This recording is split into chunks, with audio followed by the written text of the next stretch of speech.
and welcome to Adobe Live, Day 2 with Sam Peterson. Woo! I'm your host, Anna Davisourt, and we are so glad to be back with you on Day 2 to talk everything character design. And oh man, we already see people in the chat. We've got Chad, we've got Sean, we've got Sanjana from yesterday, Robzilla, oh heck yeah, saying showtime. That's right, showtime all the time. What's up, everybody? Hey! So, let's jump into, first of all, thank you so much for the lovely Daily Creative Challenge, Kathleen Martin.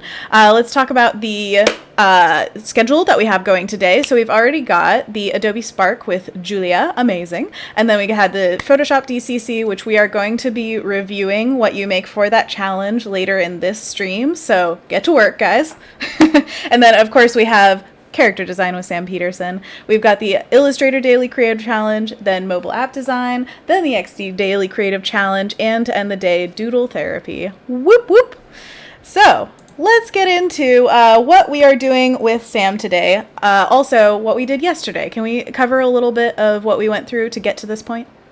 Absolutely, yeah. What's up, everybody? My name's Sam Peterson. If you guys don't know me, I'm a character designer. I do concept art, fantasy illustration, that kind of stuff. And we've been doing some character design here on the stream. Yesterday, this is essentially what we did. I'll show you a little recap of kind of what we were working on. Watch closely, because it goes very fast. He did so much work yesterday. Yeah, we kind of like doodled some stuff. I basically talked about how I like to think of drawing when I'm doing it, how I try to break things down into basic shapes, how I like to think of the human figure and characters and that kind of stuff. Mm-hmm. Let me see if I have the original. Real quick, I just wanted to say hi to everybody in the chat because they are going off. They're like, hey, hi, hello. Oh, wow. Hey, everybody. Hi, guys. Darina, Sarah, Lindsay, Julio, or Julio, possibly. Matt, hi, guys. Good to see everyone. Thanks for hopping on by again. Especially, I think I saw a lot of people from yesterday, so good to see you guys again. Absolutely.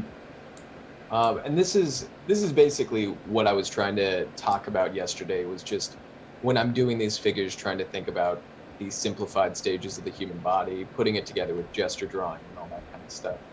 So that's kind of where we're picking up from yesterday. Here's the sketches we did, and then we moved on into a character. So let me pop up in these lines, show you what the character looks like without the so cool. I love this character, and he's been very generous with you guys. Actually, Sam is sharing this character with you. So if you want to paint along, you can actually get the file. We dropped the link in the chat once, and we can share it throughout the entire stream. But yeah, it's awesome. So excited to see what everybody makes. Sean says, I guess my mic is a bit low. I don't know if there's any way on my end to pump that up. Let me see. I can try popping up the gain in the filters. Thank you for seeing that. So this is the line work for the character we did, and then I ended up working on it a little bit more. These are kind of the original layers we had, and if I take off the lines, you can see it's a little rough. Like we had this at the end of the stream, pretty loose, so I spent a little bit of time off stream just cleaning it up to have something a little more refined today. So essentially I wouldn't be spending the whole stream just doing flat colors, which is a really boring process. So I cleaned them up a bit here, just tightened some of the shapes up and that kind of thing. It's still not perfect. You can see it's a little rough in areas, but that's totally cool. Not perfect. Yeah, I mean, I don't try to get this stage too clean, because once I get too much into like making everything perfect, I start losing interest. So I like to keep it pretty loose, but there's kind of our loose lines, enough to kind of determine what the design of the character is, which is really all I wanted, and then some flat colors here. So I made a document that you guys can use if you want. Wade put it in the chat. It's the starter file, but it's essentially just this character, and I'm going to be going over some possible coloring techniques or shading today when I paint. And so if you guys want to follow along with that at all, you're more than welcome to. And of course, if you have a tablet, that definitely helps. A lot of the stuff we'll be talking about is much easier if you actually have a tablet, but either way, you guys can follow along. We'll be going over that momentarily, but basically what we talked about yesterday was how I break down the drawing process. I do simplified shapes and how I think of everything. I wanted to do a little bit of that before we get into the character and talk about how I paint and how I think about that kind of stuff. I know yesterday some people were asking about brushes, and I said at the beginning of this stream I would go over my brushes, so we can do that now since we're going to jump into all the painting Fantastic. stuff. Real quick, Anthony Jackson says, do you draw with no outlines? And you did draw all of this sketched in. It was mostly just, I think he's looking at the filled colors and thinking that that was your sketch. But yeah, this is the sketch full of lines. Glorious yeah, so this is the line work. I do a pretty rough line work, and then I did the body first. Actually, I think I have them on separate layers, so I can probably show you. Yeah, I did the body sketch first, and then I lowered the opacity on that, and I put a costume over it, and then I kind of work up the lines on the costume a bit. And it depends like how detailed you want to go. You know, sometimes maybe I want to put a lot more ornate and fine lines into it to really just get a lot of details and definition down. But a lot of times I just go like this for the lines. It's fairly loose. It's enough for me to know what all the shapes are going to be, which is all I need to know to paint it. Love it. I would love to paint that. Oh, I wish I could paint along with you. It'd be so fun. Yeah. It's fun starting from this stage for me. Like once I have everything in place, the designs like defined through the lines, but also through the flat colors, and then I can just focus on painting. So. Absolutely. And also, I linked this yesterday, but I do have brushes here. I know some people were asking about them, so I'm going to start talking about them now. I imagine some people will want to know where they can find them, so there's a link. Just everybody thank Sam. This is like link heaven. You're just dropping every bit. Here are brushes. Here's a starter file. All the good stuff. This is extremely generous. So, thank you, Sam. So, yeah, no problem. Let's make a new layer for the brushes. All right, so I only use a few brushes. This is my brush pack here. I do occasionally make use of the various brushes in here, but the vast majority of the time it's the first three, and honestly lately it's mostly been the first two, but I'll be using the third one as well. So I'll go over all three of those. I use the sketch pencil lately for drawing. Sometimes I just use one of my painting brushes for drawing, but lately I've been using the sketch pencil. So overall maybe like 4 brushes I use. For painting it's mostly these two. So do you very often like start with a brush and then feel like, oh, that's not the right one, or do you just go with whatever you have basically? I go with whatever I have, but it is kind of specific to like this brush feels right. And for me, the brush that I use most of the time is this one. It's called Peilang's brush in my brush pack. Ooh, it's got like a fabric-y texture almost when you stamp it. Yeah, I don't know. It's definitely got like a lot going on. It's cool. Yeah, you can see it kind of. It's a little bit different with each one. So Peiling is actually the username of I believe it's Sergei Kolsov online. Oh, good old Sergei. Yeah, he did a lot of work for Dishonored too. If you guys don't know the name, but his stuff, you'll see those kind of chiseled angles, hard angles in his work, and I really like it because of that. So when I'm painting, a lot of times I try to get like an angular look to really kind of design what the shapes are supposed to be in a graphic sense. And the last few characters I've done, I've been really pushing that more, like really trying to determine like what is the plane that I'm painting. So if you guys are familiar with like planes of the face or anything like that, when you're painting, you're really just trying to hit that angle, hit that plane that the light's falling on. And I've been really focused on that lately. So this brush is probably used about 80% of the painting. For the vast majority of it, I'm using that. And my other one that I use a lot is, I got this from Feng Huazong. It's he's another artist I really like. And I remember looking up to see what brushes he used once, because I was, I really like his work and I was curious if he had a brush pack online. And then I downloaded his brush pack and it was literally just this brush. Just one just brush. The one. I love it. This is the only brush you'll ever need. Yeah, and I was like, oh, I have that brush. I was like, okay, that's cool. So I believe he uses this one, but I like this one for finishing it. Right, so when it's got more blending. And when I'm trying to get like that more finished, refined look, I like softening up some of my edges where it makes sense. I like getting a little bit of texture And I like this one for that. Definitely. It has that blending effect, but without being uniform, like a soft brush is. So it has Hmm. that, it's still got character, but feels a little bit more like, yeah, you can control your edge quality, which is huge when painting and rendering forms in a like semi-realistic way. Edge definition is very important. So you have like firm edges, in between, and soft edges. Yeah, yeah, for sure. And I do this a lot where if I'm trying to get some nice texture, I'll do like a big single brush stroke. So you can see it's pretty easy to start layering this to get a lot of texture. That's awesome. So I like that for kind of finishing the painting and I feel like you can make softening up my abstract edges. paintings. Like, just Yeah. make that an art piece. It's so beautiful. And when I do backgrounds, that's kind of what I do. I like just make the brush size really big and I just kind of scribble around until I get a nice texture. And even when I'm finishing a character, I talked about zooming out yesterday, staying zoomed out. I've been trying to do that more lately. Like even when I'm refining something, this is kind of my refining brush, like I mentioned. I'll still just do it with like a smaller brush, and because of the nature of this brush and staying zoomed out, it kind of naturally gives it a more painterly finish because I'm not zooming in super closely, having a tiny, tiny brush to get a really sharp edge. I can Right. just kind of touch it up from here and get this sort of painterly look. Julio points out that the brush, the stamp of it, looks like like a hand with a finger pointing down. Yeah, So funny. that's what I always think. Like it almost looks like a paw print or a handprint or Yeah, a something. raccoon's just walking across your piece.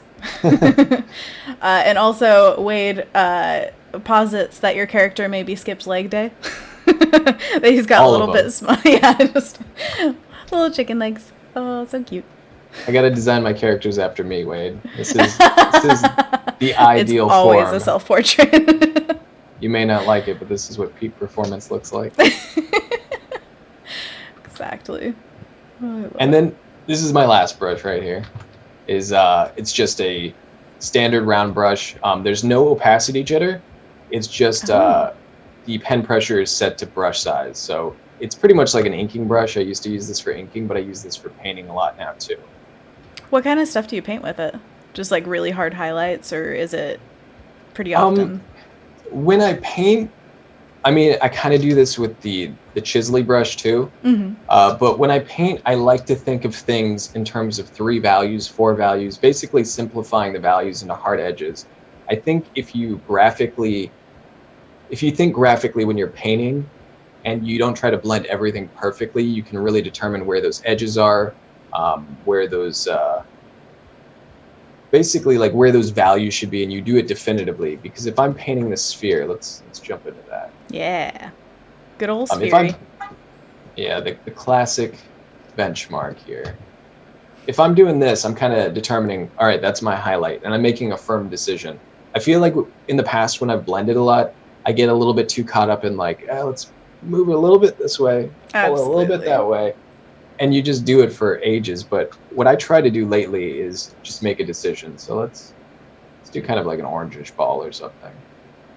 Yeah, I noticed that you enjoy like earth tones. Is that just an opinion or a stylistic choice?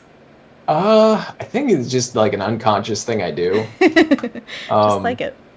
Yeah, I don't know if it has something to do with like I don't have a traditional painting background, but I did a little bit of oil painting when I was first learning to draw and paint, and a little bit of acrylic, and I don't know, something about like doing that underpainting or like that initial buildup everyone always does of like burnt sienna or burnt umber or whatever it may be. Something about Definitely. that look was always kind of cool to me, I guess. Maybe that It's probably stuck. from, yeah, traditional painters using the burnt umbers. I definitely know what you're talking about with that, where there's just such a richness that it gets. And, Yeah, like, especially if you build up with earth tones and then you use some kind of pop of color, it can make it look really juicy. Like, yeah, all the colors work together in harmony. for sure. And I don't know, maybe something like that, but I don't really think about it too much. It's kind of an unconscious thing, I guess. By the way, Martha J. Johnston says, thanks for the brushes. I played last night with them. I was having problems not having the big square drop in. Do you have a suggestion on the brush settings to stop that? having problems not having the big square drop in. Yeah, I'm guessing the one on the left, the big square, Mm-hmm. possibly. I'm not sure what drop in means though that they're Right. having an issue with. So maybe clarify for us, Martha, what the problem is, possibly in the settings. Maybe some like transparency to get that texture coming through. Maybe. Yeah, because I'm just the guessing. default texture I think is like the default settings. I don't change anything. They should all be saved.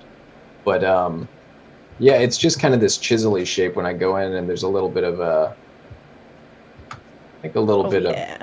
size jitter. Mm-hmm. So yeah, if you could clarify what you mean, maybe I'd be able to help. Definitely. But for this big round brush, I use this for skin a lot. So Oh. anything where I want soft blends and organic forms, I really like this, and I can probably show you guys on the character to the right. But I always use this brush, or nearly always, with my smudge tool. So this is kind of a different technique of painting. The smudge tool I use has a specific setting. It's basically just a soft round brush. The strength is set to 50%, and if you go into the brush settings for it, the scattering is checked on. So if you go into brush settings, you'll see the scattering option. I Mm-hmm. check that on, and the scatter at the top is set to 10%. So that scattering is what really softens the edge, and I'll show you that in a moment. But I may not have the best setup for this. If you guys find other smudge brushes, definitely check them out, see what's different. I've heard someone say that turning off smoothing completely is a good idea. The only reason I say that there may be better options is because if you use this in a big way, like I'm not gonna use this brush at this size, it's gonna lag my computer. So it's usually for smaller sections like this. Mm-hmm. But I just basically wiggle it over the form, sometimes just like a little back and forth. Sometimes I can just do a single stroke. It just depends what I'm doing. And you already get this really quick blend. This So is I use, something that's like so unique to digital painting, but it's fascinating. I love it. yeah, and I think it works well with this brush. So I try to make these firm decisions about this should be this tone, this color. And I kind of paint, I say like aggressively, just kind of making these really firm decisions. Okay, this is what the angle is. This is what the color is. And then if it's not right, I'll change it. So I'll take a stroke with this completely opaque brush. If I don't like it, I'll make another stroke until it's right. I try to basically break away from that pushing and pulling that you can do for hours and just make decisions. So this is kind of the technique I use with this brush. Um, It already I'll looks just, so rendered. That's so fast. yeah, and I'll just make some little strokes. What I really like about this is once you get that big form down, you can start kind of carving out shapes. Mm-hmm. So I do this with like anatomy and figure painting and stuff all the time on my characters. But if I want like a little edge, there's now kind of a bump in that form a little Mm-hmm. bit. And if I want to refine it, I'll just pick a color, kind of smudge it, and I can just keep doing this. If I want to put another like bump, I can put it in the shadow. You have to keep in mind when you're putting highlights, quote unquote, in the shadows, they're never going to be the same value as highlights in the area that's more in direct light. So if you're trying to put these little bumps and edges in the shadow, keep in mind the only thing you need to register a form change is a value change. So value change equals form change basically when you're working with painting, and you don't need something that's drastically darker or lighter. So a lot of people, they'll have maybe, let's say you're painting a figure and you're painting their torso, and it's very light overall. The values are very light. If you want to put a shadow in there, maybe like for abdominal muscle definition or something, when people are painting six packs and that kind of stuff, you don't have to go in there with like black to make that shadow. Like when people have this really light skin tone and then there's a little dip for a shadow and it's like deep black, it looks really weird and out of place. And the thing is, you only need enough value darker to read as a different value than the main part of the form, if that makes sense. So if you have a skin tone for a stomach and you want to put an abdominal, you just need enough of a dip darker for it to read as a different value, and that will read as a form change. Right. I get what you're saying. It's staying within a value family almost as you're going down the form.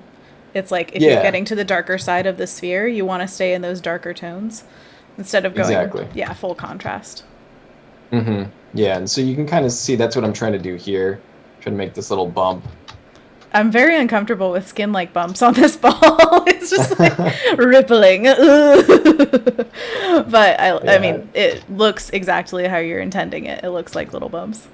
Yeah, it starts to look pretty I'm just oddly imagining abs now, organic. because yeah, you're saying it's abs. If you guys don't paint spheres and you don't give them abs, what are you doing with your I life? mean, you gotta train your spheres, get them real strong.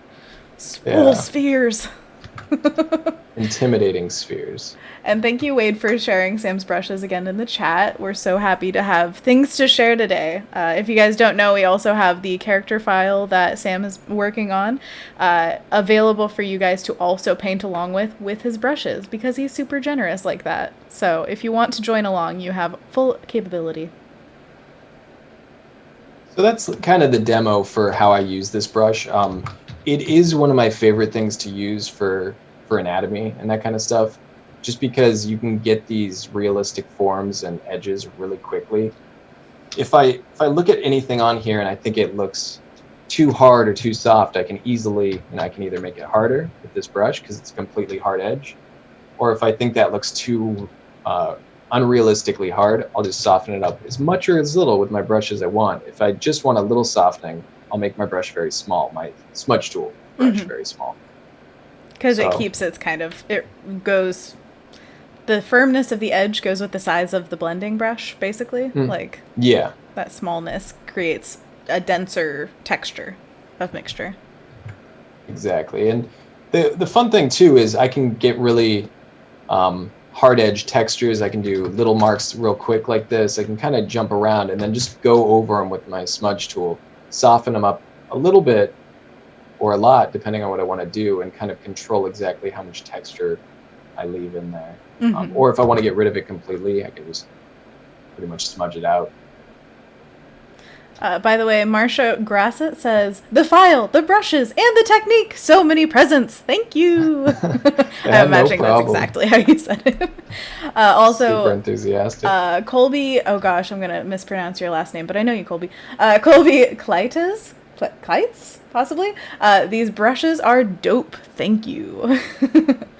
I And only use the dopest brushes. I mean, it's like a barrier for entry. Gotta be dope. Anthony Jackson says, you making the values in the sphere reminds me of when I started out in Photoshop and Fresco, because the sphere is like the basis of art. You know, when you're rendering, just try it out on a sphere. And also, he says, them abs. So clearly, Yeah, like, and that's testing. kind of what we were talking about yesterday is when you draw on everything, the box is like the basis of everything. If you can Right. draw a box or a cone or a cylinder, you're well on your way to being able to draw much more complex things with a convincing sense of perspective and form and space. And for painting, it's the same thing. If you can paint a sphere or a cylinder, you're well on your way to conveying any form change you need for other objects. Definitely. By the way, Sanjana says, when you draw, do you make long strokes or small strokes and keep joining the small lines? Oh, when I draw, I try to draw with long, big, flowy lines. So I try to stay zoomed out, which for me would basically be mimicking drawing in a sketchbook, fairly small. And I try to do pretty much the longest brush strokes I can, especially like if I'm gesturing, I'll try to do the arm in like one stroke. And that's not really a rule. It's not like it has to be, but if I can do it in one stroke instead of five, that's what I'm going to do. Maybe sometimes I'll need three instead of five, but it just as few as I can really get it done. I also noticed that with your ball, the coloring of it is really appealing, and I think part of that is that you have the base tone, like that mid-tone orangishness, is slightly more saturated, I'd say, than the highlights and the shadow. And I really like that. I feel like it gives like a depth and a juiciness to the color Oh, thanks. of our abs ball. Yeah, one thing I will say, and this is definitely a good thing to mention, is if I had one color theory tip at all, the one thing I keep in mind for color constantly is if it's a warm light source, which most of the things I paint are, it's a cooler more saturated shadow Yes. and a warmer, slightly less saturated highlight. So if I have an orange ball, the shadow, and this of course again is in a warm light, the shadow will be a little bit more towards red and a little bit more saturated, and the highlight will be a little bit more towards the yellow direction and a little less saturated. Absolutely. And do you And find it true on the opposite end too, like cool light, warm shadow? oh yeah, absolutely, and vice versa. Yeah. And I think it's basically because if you have this kind of neutral object, let's say an orange ball, um, and you have a cool light, that light is cooling down the highlight. Um, and if it's a warm light, it's warming up the highlight. So that's the reason for that. And the shadow is basically is what's not being affected by the light. So if it's a warm highlight, by contrast, that shadow will appear cooler, and vice versa. I think that's why. Definitely. That's the color relativity that is so important to, especially just like, I don't know, getting some realism in there, but also it's so appealing to have that shift from warm to cool. It really livens up your paintings. So if you want to try For it out, sure. highly recommend. Definitely agree. So we'll do one more. This is a cylinder, and basically what I try to do again with this brush is determine where the shadow is and what color, the midtone and a highlight. So I got to decide how dark do I want to go and how light do I want to go. And that's pretty important because when you're painting, what's really determining your form and the amount of contrast you have is what's the lightest tone, what's the darkest tone. So I try to figure those out from the get-go and see if they're going to look right. And if not, I can make a quick decision with this brush. But I think that looks okay. So let's take a shot at it. I'll take the smudge tool and just blend them. Can always change it. And suddenly, a cylinder. Yeah, bam. You're the Emerald Lagasse of painting. Bam! Pow! I gotta change it a little bit for copyright reasons. Oh, yeah. I don't want to threaten it. Whoopah! What do you guys think? Whoopah or bam? Yeah, we gotta crowdsource this and see. This is our think tank. We have to know what the general public thinks. What's it called when they get a group together and they kind of ask them their opinion on it? See how well received it is. Workshopping or like, there's definitely a name for it. I am not the person to come to for specific words. Hey, chat, you know. What's that word? What's that word again? The thing I'm thinking of. Oh, man. By the way. Go ahead. Go. I was just going to say reflected light is something I think about, too. If you guys paint this stuff, there's usually going to be some sort of bounce light off the surface or the environment on the bottom, depending. So that's something I'm trying to get in here a little bit, too. Focus group. That's what they were saying. Oh, focus group. Thank you. Thank you, focus group, for focus grouping our need for the word focus group. We'll focus group to see which sound effects are most appealing to people. Yeah. By the way, Dorina says, Sam, I'm a huge fan of your brushes from the moment I got them and use them on a regular basis. Smiley face. Oh, heck yeah. Oh, cool. That's what we love to hear. Yeah, these are just brushes that I kind of found over the years, and I don't know, I just wound up using these a lot because they felt very conducive to certain techniques or approaches that I have. And I've always been super intimidated by brushes. Honestly, for the first 7 years or so of digital painting, I only used the hard and soft round brushes, nothing else. I just never got into textured brushes. And then I think over time, I kind of found some ones I liked, and my style went a little bit more realistic and less cartoony. And so I found them useful. But when there's a brush set that's just too many, I kind of get overwhelmed. But when there's a pack of 7, I can really give those all a good try and see what I like. I really need to dive into your older work. I would be so fascinated to see your growth as an artist. It'd be so cool. Yeah, there's definitely a bit of a shift away from the more stylized stuff a few years ago.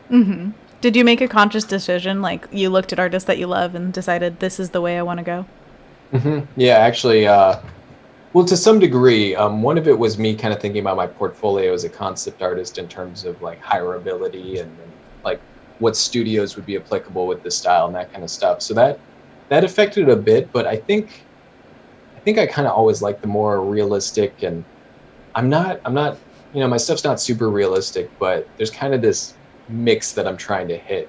Yeah, sort of stylized realism. Yeah, exactly. That's the sweet spot I find as well. I'm really I love stylized realism because doing full realism is very difficult and amazing when people can achieve it, but I feel like stylizing it gives your own personal twist where it kind of gives your signature in the piece of like, this is how I would like to emphasize certain shapes and colors and all that stuff. Yeah, and honestly, I'm not a huge fan of the art that just looks like it could be a really rendered, like it's a photo or something. Right. When it looks too real, I like artists who take this and really, I don't know, it's pushed in a certain way, like the shapes or the texture, or the lighting. They're kind of just taking their knowledge of reality and pushing it towards a certain aesthetic. And I always thought that stuff was really, really cool. Absolutely. I agree. I think all my favorite artists do that pretty clearly. By the way, Anthony Sims says "whoopah" as your catchphrase. Ooh. So we'll Whoopah! have to... Gotta try it out. It's pretty good. And Dorina asks, Sam, which one do you use more often, the mixer brush or the smudge brush? I never use the mixer brush. Never. And it's not because I don't like it. It's just like I've tried it before, but the way it handled just felt a little different. And it's not like it's worse. It's just for me, the way the smudge tool reacts made a little bit more sense or worked a little bit better with what I was trying to accomplish. But it's very possible that I just haven't played around with the mixer brush enough because I know some people really love it for that. Yeah, if you want to see some amazing mixer brush action and also smudge brush action, if you guys haven't seen the series that Kyle Webster is doing here, and also just like Kyle Webster's social media presence, he posts videos all the time of how to use different brushes for different textures and all that stuff. You know, Kyle Webster is the brush king. But if you ever want to know more about how to use smudge brushes or how to use mixer brushes, check him out. Highly educational. Yeah, and I wouldn't kind of take anything away from the fact that I don't use smudge brushes. Like, oh, it's totally personal. Like, yeah, that's what I really want. I don't even really know all the time, like, what, I'm doing. It's just like, I use this tool because I like it. It works well, and that's Quote, all I need to know. I don't really know what I'm doing all the time. Sam Peterson, like, 2020. It's not like I've been like, well, I did a very intense, rigorous test with the smudge tool, and I compared it with the mixing brush. For sure. This is what I determined. It's just like, I use this and it works, and I'm stuck with it. So definitely try out different tools. See what works for you. See what you like. Certain brushes or properties are going to kind of gel with your workflow and what you're doing. For sure. So really what you got to figure out is what makes sense to you. And that can change, Definitely. Martha says, to clarify my brush question, the same thing happens to me with the inking brushes. I get a circle blob.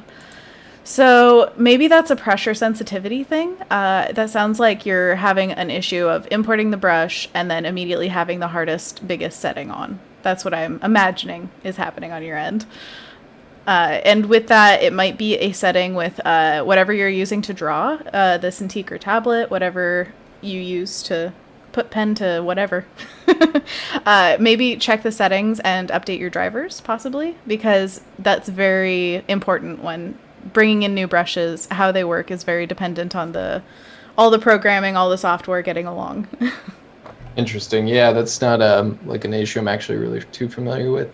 So when you import these brushes, it just immediately has that texture, right? You didn't like mess around with it to get that? Yeah, I never, I don't actually even really make brushes ever. So I just use these how they were when I downloaded them. I liked them. I kept them. Nice.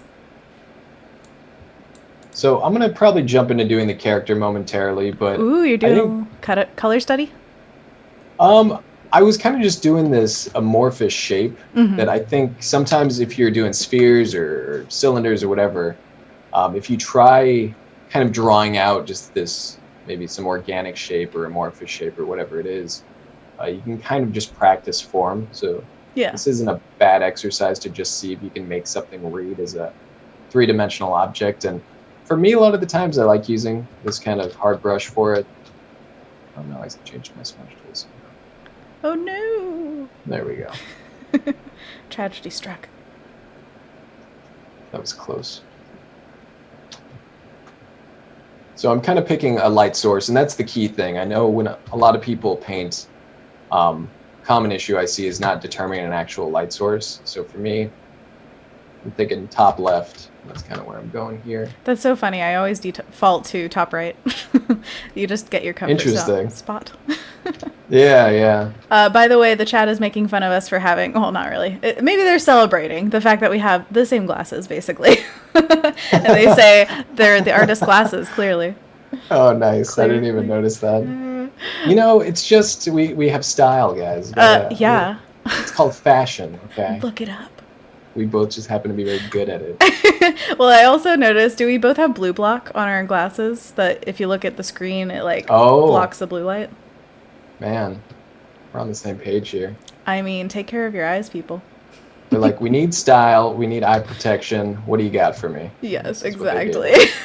And we went to the exact same place for it. Anthony Sims says, that must be the magical artist glasses. They're seeing things we can't even imagine. And Kendall just joined the chat. Hola, Kendall. Ooh, okay, so we've got a question. Are you ready for a question? I'm ready. All right, excellent. Bradley Rink says, what's your thoughts on detail choices? Where to or not to bring in details? I enjoy where your brain goes and how you choose to optimize your efforts. So, detail choices, like where do you put the detail? Yeah, so for me, I try to put most of the detail up in the focal point of the piece, and for characters, that's usually the head, chest, face, that whole upper region. That whole shoulder and head region I'll probably do. And as it gradates down to the bottom of the character, I'll probably put less and less. So let's do that. Let's get into the character now.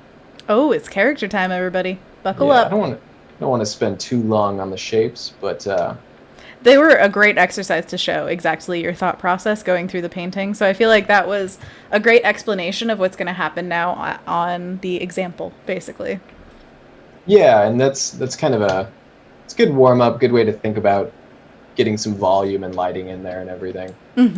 One thing I was actually wondering is if I wanted to change any of these colors before we go.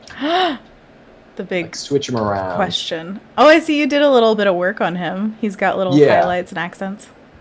Yeah, I cleaned him up a little bit. I solidified the shapes. It's still pretty loose, you can see, but it's definitely cleaner than it was. Well, and you get everything. Like, you understand all those forms, all those colors. It just makes sense. Yeah, exactly. And here, since we have these clean selections like we were doing last time, it makes it pretty easy to switch these around. So if I want to try these things, like I think there was something on his neck, and I was going to select this armor because it's going to be over the top of the leather. I think I was considering putting some sort of like a metal piece or okay. Yeah, I don't know, I'm not even sure what it is, honestly, just some little scarfy piece. And gotta have your scarf on top of your armor, obviously. Yeah. Gets cold out there. If the shape looks good, it's kind of what I'm going Oh, for sure. It's design first. Who cares about realism and what it is? You can figure it out as you go. Yeah, and part of it was I wanted to fit in more of this kind of red purple, but I don't know. It's these little things I'll try, and the fun thing is I can do these really quick and kind of A/B it and see if it looks right one way or the other. So I'll do this a lot, kind of going back and forth, standing back and looking and being like, all right, well, I have red here, but I'd like to repeat it in more areas of the costume. So I can kind of zoom out and see, well, it might look good in this area. It's basically me trying to balance shapes out. But I think I'm going to leave that alone. Maybe a little like gold piece there would be fun. Whatever calls to you. We love gold. I love gold. I was just thinking that. It always comes to mind. I saw that movie like a million years ago, and I still just always think gold. Why does that happen? Like it's like iconic. You haven't seen it in a decade, and I do the same thing. My brain works like that. My friends know that I can recall basically any reference from any movie that I've ever seen, and commercials especially. I grew up on commercials. In the age of cable when you had to watch them. Ugh. For sure. Could quote them all. Yeah, it's definitely like a win on the marketing team's side Oh when yeah. you remember their commercial Jingles especially, 15 they years later. get me. Oh man. Oh, by the way, Chad put in the chat that the problem that Martha was having with the brushes could be a bug that was in the it was fixed in the latest Photoshop update. So updating Photoshop as well as updating drivers, all that stuff, like update everything, and hopefully that makes everything go perfectly. It usually, actually, I don't think I've ever had a problem in Photoshop that hasn't been fixed by updating. So it's Oh, something like nice. that. Yeah, that could very well be it. And Um, oh yeah, continue if you have oh, something. go ahead. I was gonna go off into something Okay, real deeper. quick. Marcia says, "Does blue block work and how?" And it's to block the blue light from your computer screens, and it has worked for me at least. In maybe it's a placebo effect, but especially before bed, I like to wear them so that I don't see the blue light from screens. It apparently keeps you up at night and like Mhm. wires your brain to stay awake. So I would highly recommend getting a pair of blue block if you can. So what were you gonna say, Sam? That was related to this. Oh, I was gonna say, I think we're gonna go into it and talk about different kind of shading options. So this is the part where you guys can follow along. But first, I wanted to mention this little resource because when I'm doing this balancing of shapes, when I'm trying to think like, okay, maybe some red would be good here, maybe this would be good there. Just the way I think of it is very similar in a lot of ways to this little document. I can actually put it in Ooh. chat, and it's the Dota 2 Workshop Character Art Guide. So I'm not 100% familiar with this. I don't play Dota, but my understanding is sometime back when the game came out, they would actually let the community create things for it. And you could get it into the game potentially. I think if people voted on it, or there's some sort of system to get your designs of characters in the game. So you do like additional skins and costumes and stuff for them that people could play with. So I think because of that, they released some of these art guides that were meant to help creators, kind of saying like, this is kind of the principles we use when designing characters for the game, so keep these in mind. So a lot of this applies to general character design, not just creating skins for this game, but these are things I think about all the time. So silhouette, like there's very iconic silhouettes for certain characters. If they have these big spiky shapes all over, maybe it's these large rounded shapes, or maybe they're like a triangle or a square. All these things are going to influence the overall impression of the character. The way you arrange values throughout the character. You can think of it like Ooh. this because this is how I start.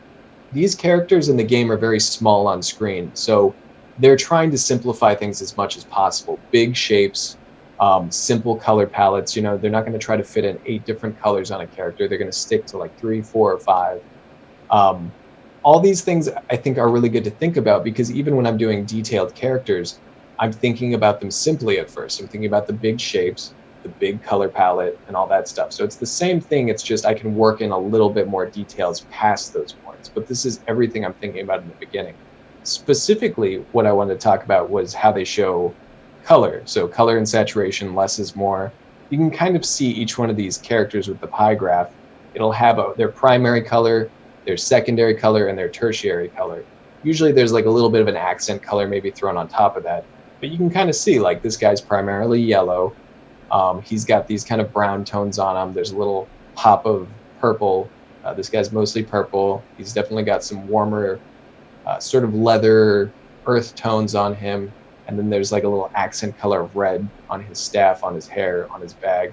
And this is just something I thought was useful. There's a lot of color principles as they relate to characters. Maybe you guys would find this useful to look over. That's incredibly useful. Especially if you're Mm-hmm. ever thinking about getting into games, this is exactly what you should create. Like, just make your own characters, but follow this exactly. And you could get hired by so many different game companies. I know from experience. That's what you need. Yeah, they're very solid design principles. And that's basically, if you guys are wondering, like, how do I do my color schemes and all that, I'll start with that dominant color. We talked about this a little yesterday, but I'll start with the dominant color. Maybe I know that his armor is leather, so I'll put it in brown. Maybe I know his skin is blue, so I'll put that in. But then there's a lot of variables I can play with: accent colors, trim colors. What is that tertiary color? I picked purple for his robe or that cloth hanging off of him, and I didn't know I wanted that at first, so that's a bit of a tertiary or accent color. So these are kind of how I think about it. I start with one color and then work my way down, but you kind of want that visual hierarchy in terms of color and in terms of like shapes and everything. What's the most dominant one, kind of secondary, and then they get smaller and smaller. That's perfect advice. Visual hierarchy. Love it. Love it, love it. Everybody taking notes. Because, like, that is seriously gold. If you take in all of that information, and that document is really nice. That's so well laid out. Super useful. And a lot of places, they give color knowledge in ways of, like, here's the palette. But having that pie chart of the hierarchy of which color is the big, medium, small is very, very important. Oh, you're throwing a multiply layer on? That's so this is kind of where you guys can follow along. There's a few different ways of approaching characters. Obviously, you don't need to go straight color like I did. You could do something like this where it's grayscale. And even when you're doing grayscale, it's good to have these shapes separated in kind of this way where you can see graphically, okay, this is a darker tone, this is a lighter tone. It's good to know, like, is their skin darker than the armor? Is it lighter? Like, where is that contrast and how great is the contrast? You can see his beard creates a very graphic shape because of the contrast. Having a good value read like this is very important. So even if you're doing grayscale, I think it's helpful to kind of section it off in terms of the local value. The darkest would be the armor. The skin's a bit lighter. His beard and his hair are even lighter than that. So having this clear graphic read, I think, is important regardless of if you want to do straight color or not. Mm-hmm. So you can use this next technique on either one of these, but I think this is really easy and understandable for a lot of people, and that is using a multiply layer for shadows. You can do that with a character in color or grayscale. And basically what I do... Sorry, go ahead. Once again, you flipped it, and that is very important for your working style as well as those at home. If you're painting, as we talked about it with the drawing yesterday, but also in painting, it's really helpful to flip it back and forth to make sure you're not skewing to one side. Yeah, and I do that constantly. Like, it's kind of unconscious at this point. It's definitely a good habit to get into. Mm-hmm. So two things. Well, first off, let's talk about the color I'm using. I usually pick this purple color. So you'll see my selector up here. It's kind of on this pinkish, purpley region. It's usually above 50% in darkness. I'm usually around the halfway point, but maybe a little bit above, and it's very desaturated. So you can kind of see where my selector's at. And I use that for my shadow tone because, again, if it's a warm light source, which this will be, the shadow will be a bit cooler. So choosing this kind of bluish, purplish color cools that shadow down. And putting a little bit of red oftentimes looks good on skin tones. So if it looks too dead, the shadow looks too desaturated, you can probably put it up above blue a little bit more into those reds, and that tends to look good. But what I try to do is make sure it looks good on every color. White and skin tones are usually the variables, the trouble areas, so that if it doesn't look good, it probably won't look good on those. But if it doesn't look good on white, it probably means you just need to desaturate it a bit more because it's putting too much color in there. So this is the tone I usually use for shadow. Wow, look at those well-placed shadows. Perfect. Yeah, so you can get a shadow effect really quick. You can paint in the light. You can kind of do whatever you want. But what I like to do is basically choose a light source, the direction it's coming from. We'll say top right here. And you can carve in the shapes for that light source. So maybe like under the little piece of armor. You're imagining beard. Where is the light source for you? Top right. Haha. Yeah. You came to the top right side. You convinced me. No, it makes sense. He's facing it. Face the light. Models have to find their light. We know because obviously, we're in the fashion industry. Our glasses. Wait, I don't think what is that? Models have to find their light? Oh, yeah. Have you ever watched America's Next Top Model? I haven't. They always are taught to find their light, as in you should know which side, or where the light is coming from so that you're never just putting your whole face in shadow. Like, your face is the moneymaker. Gotta find your light. Oh, interesting. I learned something today. Learn how to be a better model. It's very important. It's going to make you go far in life. By the way, Martha says, multiplying the dark layers reminds me of glazing with traditional oils. So this could be translated to traditional art as well. Yeah, for sure. Have you ever done So, traditional painting? very limited. Mm-hmm. I definitely learned how to paint digitally. I mean, with that said, I have dabbled in oil and acrylic, but very, very, like a handful of paintings each, maybe. Um, and not like finished paintings, but just kind of trials and studies and stuff. But I definitely learned how to paint digitally. Mm-hmm. So let's take the lines off, Wow. or It I'll already take the has line. so much depth. It's crazy. Yeah, so you can kind of get a light source already pretty well just doing that. I like to use the smudge tool also, and you can kind of soften it up where you need to. If you want to make this not like a cell shaded look, but you want a more realistic look, you can do that. Or you could use an airbrush too, and that's something we can talk about now. Mm-hmm. But let's go into the kind of airbrush.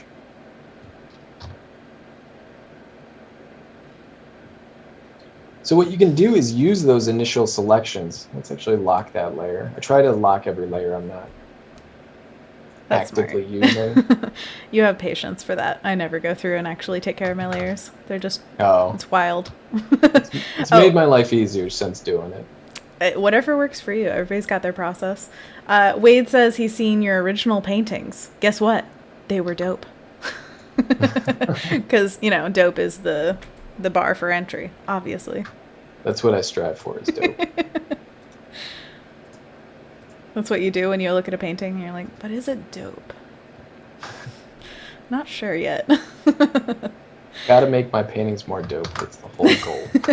And Lindsay Palmer says, quote, haven't you ever watched America's Next Top Model? Yeah, it's a given that everybody's seen that show. It's a part of history. Come on. Totally. Favorite show. Number one fan. Is there any show that you're watching right now? I'm rewatching Parks and Rec. That's Oh, like kind of yes. the nightly show lately. Very good. Good choice. Yes. Agreed. All right, so I was trying to get like a flat color layer so you can kind of see what we're doing with the shadows here. Wow. Yeah, that looks super cool. That could just be like a little maquette sculpture kind of render. Like you're making it out of clay. Yeah, and that's kind of the goal, honestly, is to view this as a large, like three-dimensional solid object. Because that's really what's going to get you those kind of realistic, that realistic lighting. And the cool thing is you can get like let's see here, let's get the flat colors. It's going crazy. Okay, there we go. You can kind of do this ambient occlusion technique too, where where this leather piece sits on top of that cloth, there's going to be this deeper shadow. So kind of this effect here. Anytime Yeah. things sit on top of each other, you're going to have this deeper shadow. So And this that's what technique, occlusion means, by the way. yeah, you can It's when kind of two get objects these. meet, the shadow that happens. And that I learned from 3D classes where there was something called an occlusion pass where the computer would digitally add in shadow there. But I've heard it so much more with painters lately that like occlusion is a thing. Yeah, and it's definitely like a term that I think originated from 3D, but it's kind of using that same principle of trying to separate these objects just via value, essentially. Mm-hmm. So you can find more about these techniques online. I don't really do them. I've just wanted to show you guys a way that you can kind of approach this.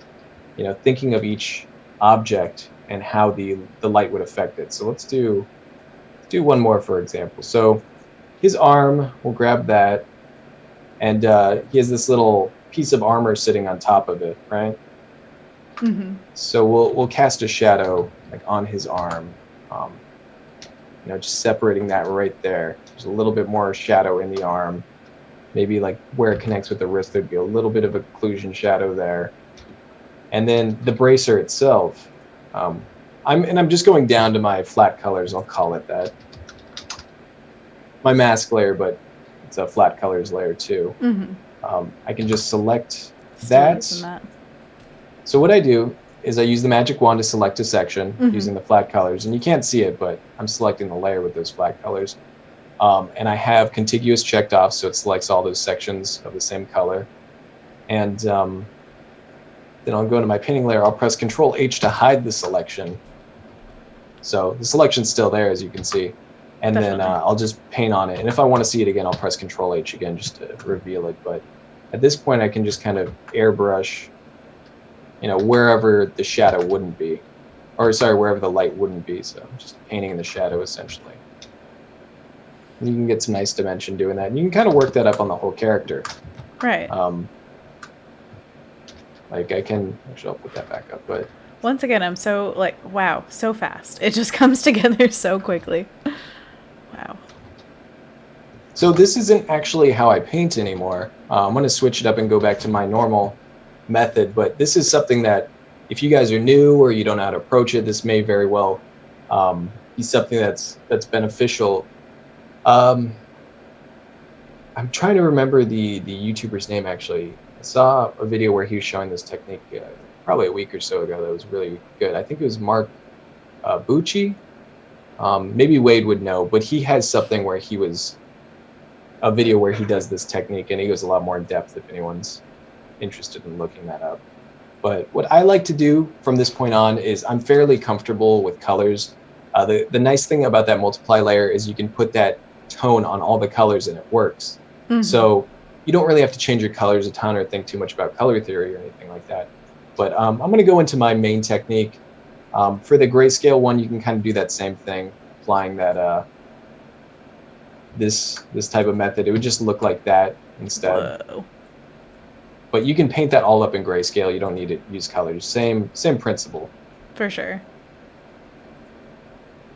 By the way, the chat is, of course, doing a bunch of America's Next Top Model referencing, but also Autumn Blackburn says, love America's Next Top Model, but any tips if you have momentum when building your character, but it ends up, and then she goes into a little bit of terms I'm not familiar with, she says, but it ends up being an edgy lord in the end. Is there a way to sound it down, basically?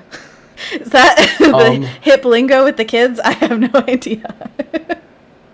Any tips for when you have momentum when building your character, but it ends up being an edgy lord in the end? I don't know what an edgy lord is. You talking about an edgelord, or let's just there's too many edges, abbreviate it to, do you have tips for when you lose momentum when building your character?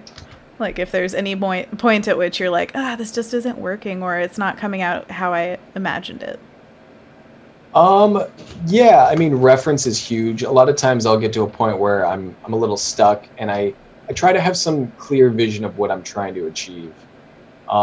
I'm gonna kind of answer this question, but just so you guys know, what I'm going to do now is I'm essentially taking selections of different colors, and I'm just going to be adding in some quick angular brush strokes to try to define the form as loosely and quickly as I can, and try to rough out the whole character section by section that way. So if anyone's curious, but yeah, I try to have reference to know like what bar am I trying to hit? Am I trying to get the same style as my last character? Am I trying to push it closer to this artist that I really like? There's a lot of artists that I look up to and I follow, and certain aspects of their work will kind of be that bar for me. It's like, that's what I'm trying to do, or the way they handle atmosphere or edges or whatever it may be. It's not like I'm trying to copy their stuff, but there's a certain aspect about their work that's like, that's what I'm trying to hit, that's it. And having those references helps a lot, just because I'll kind of know what direction I need to push a little bit more. If you don't have that direction, if you don't really know why it doesn't look good and what you're trying to do better, that can be kind of tough. Definitely. So, having a goal in mind is kind of like, I mean, if you don't have a goal, how are you going to reach that goal? So you have to have, like you said, a bar to meet. Yeah, and like real references too, if you're trying to paint cloth and your cloth is looking bad, knowing like, okay, this is what actual cloth looks like, that helps too. So I'll have like references for both artists and photos, and just try to identify exactly what you're struggling with. Definitely.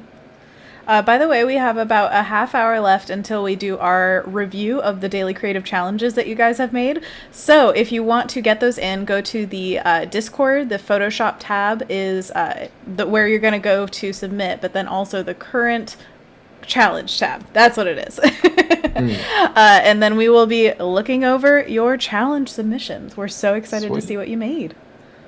Also, if you're looking for where to submit, also there's a challenge tab up above the chat.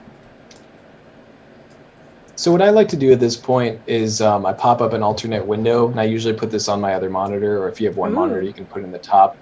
But you just go to Window, Arrange, Mm-hmm. and then at the bottom you'll see New Window for, and then it'll say your document name. So Window, Oh, Arrange, and then New Window for your document. fancy.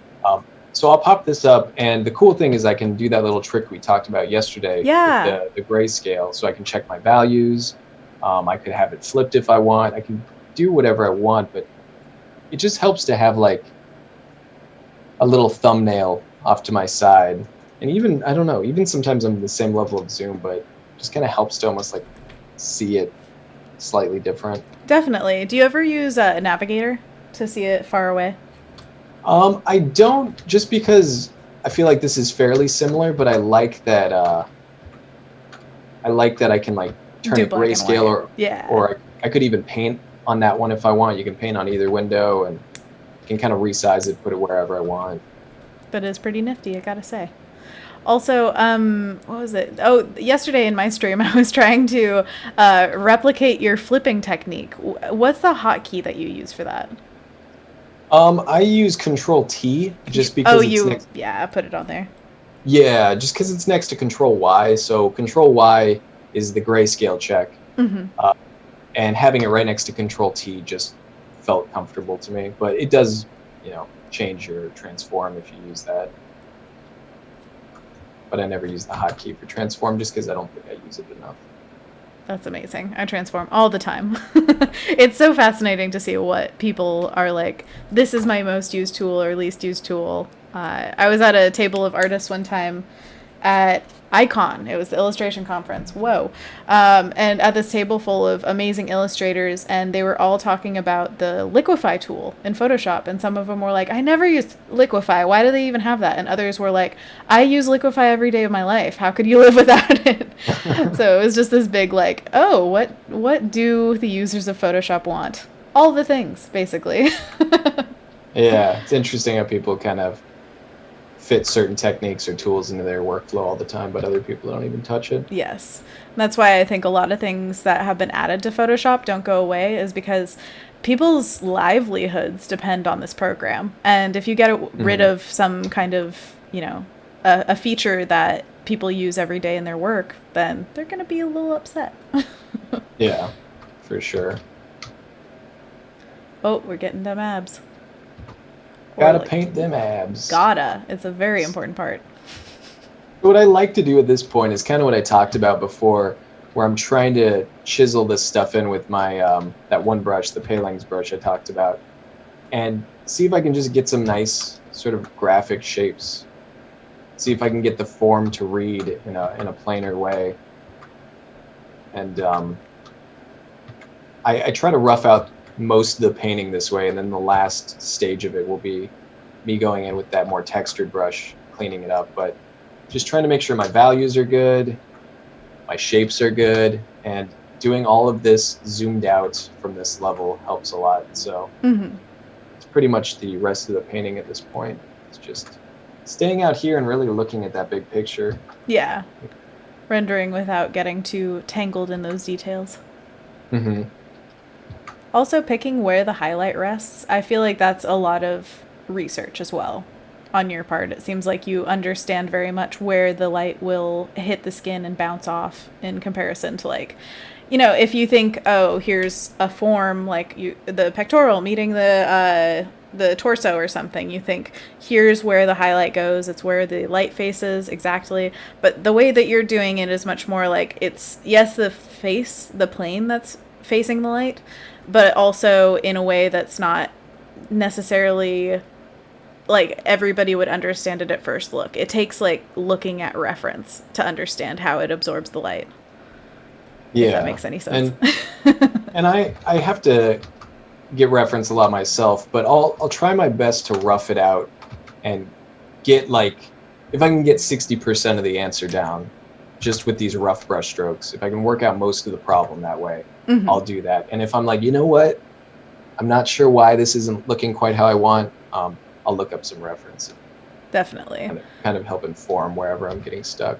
But every time you look up reference, it's just adding to your visual library so that you're ready next time. It's awesome. Exactly. Yeah, you always retain a little bit of it that builds up. Also, Fairy wants to know, how long do you usually take to make one character? It's always such a difficult question for me to answer because I feel like it Time it. fluctuates. Yeah, and I feel like the last characters I've been doing for that ArtStation challenge that I talked about yesterday, Yeah. I got a bit faster. So I feel like this technique that I've been doing, kind of, I don't know, more chiselly brush strokes, more spending a little bit extra time to get these clean sections of color, so I can use these large brush strokes and paint them up really quick. Like this pant leg, I can make the brush strokes as big as I want to kind of rough that in really quick. And I feel like that sped up it sped it up because otherwise I would be like trying to stay within that shape, but without any clean selections. And I would be trying to paint in the sections, but I would have to mind all the edges around it. Like I don't want to paint that other piece of leather, and I don't want to paint that leg armor right there, so I have to paint around that. But because of that, I'm using very little brush strokes, and it's much slower overall. That is so, so true. You need to give yourself the freedom to make big strokes without avoiding painting over other parts. Yeah, and like here, I'm trying to design kind of a triangle shape maybe for the part of the pants catching light. And it's nice to be able to make those big strokes and not have to worry about hitting everything else around it. So true. I think that helps. But to answer your question, the characters that I think are the newest ones in my Behance profile, it's a guy with long black hair, and he has a very colorful outfit. I think those characters all took like 15 hours each, and I was not happy with how long they took. I felt like they went on way too long. But then the last characters I've been doing, I think we're probably closer to 8 to 10. Okay. So I think I cut off a good amount of time, but I didn't actually time them, so it's hard to say definitively. Well, but I'm trying to. Sorry, go on. I was just gonna say I'm trying to get to like 10 hours or below would be ideal per character. Nice. It's a good goal. It's really hard to say though, because I know from my experience of doing more rendered characters, you can sink all the time in the world into them, and sometimes they come out like really fast. It just depends on the clarity usually of your goal, your reference, and knowing like from the outset, basically building up a really strong foundation of the piece, and then the rendering can go super smoothly. So it really just depends on where that quicksand actually is, if you're accidentally sinking time into it. Did you find with the ones that took a little bit longer, was it on the back end or like the front end where you're editing big things, small things? What do you think? I think the not having the clean selections and that kind of stuff made the painting process slower overall. Okay. But I also think I got caught up in details too much in the wrong ways. And I've noticed if I stay out here, and I do most of the painting from out here, and just make my brush smaller, I just tend to get better results a little bit faster. Right, like you're saying. It's a great lesson to learn. Learn from Sam. Yeah, it's hard to like explain it all the time easily. A lot of times you just kind of feel it and you're like, oh yeah, this feels much more intuitive, or like I'm accomplishing more, or like I can see it better. So it's hard to explain exactly. I think that there's something like project fatigue at some point. Are you finding that with a series of characters that it feels refreshing to jump to the next one, or are you like, oh, when are these going to be done? Yeah, it's definitely nice to be like, sometimes I get impatient if it takes too long. I'm like, I just want to do this other thing now. Yes. So that's another thing. If I spend too long on characters, I don't always have fun with them at a certain point. I'm like, I just kind of want to be done with this. So spending less time, usually results in a better product for me, but I also have more fun doing it. It's just this balance, because you don't want to rush things, but you don't want to get caught up in like the details that don't matter either. Definitely. By the way, Ferry asked a question a little bit ago, and I wanted to get back to that real quick. It was, Hmm. can you tell me how to draw hands? And I think that that should be your next live stream on Adobe Live. Oh yeah, Like, hands. that is a project unto itself, basically. Like we were talking about learning anatomy of the body, learning the anatomy of hands is its own, like, expertise. Uh, Yeah. but I definitely think you could give us a lot of great tips on that as well. Speed run lesson on hands. Let's Speed do it. run! Ooh! Um, I just try to break everything down into basic shapes. So if you look at the palm, it's actually decently long. So it's a little bit longer than it is wide. But then you kind of want to think about the shapes that the fingers make. And essentially, it's just this palm, which is kind of this square shape with this little ball added on it, that kind of mass that is that part of your thumb, the base of your thumb. And then from there, you have a joint, right, that kind of goes there, and it creates a hard angle.